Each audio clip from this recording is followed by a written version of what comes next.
So, nandito tayo ngayon sa port ng Liminangkong, no? Liminangkong, Taytay, Palawan. Kung saan makikita natin dito yung tatlong patrol craft, no, ng Philippine Navy. So, ito po kasi yung pier na to.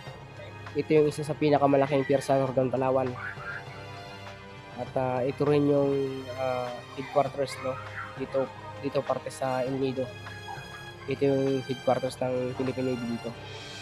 So, ang ganda dito mga commanders, no? Ang ganda dito. Tingnan niyo yung view. Ito siya yung malapitan. Yan. Ito ay isang munting barangay, no? Dito sa Northern Palawan. So, malapit to sa El Nido. So, siguro galing sa El Nido papunta dito mga 30 minutes lang. So, ito yung isa rin sa pinakamalapit na station ng Navy papuntang West Philippine Sea. Yan. So, kaya dati isa lang to eh.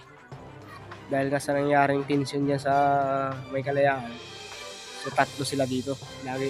Plus, meron pang dalawa doon sa El Nido. Bali, 5 sila dito malapit. Iba rin yung sa Coron. No?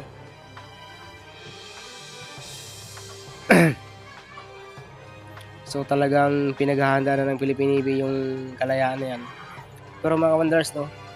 Parang lagi ko lang itong nakita dyan sa tabi. Hindi ko man ito nakitang pupunta dun sa kalaut-lautan talaga. So, dito lang. Kalmado dito eh. Kaya dito lang sila.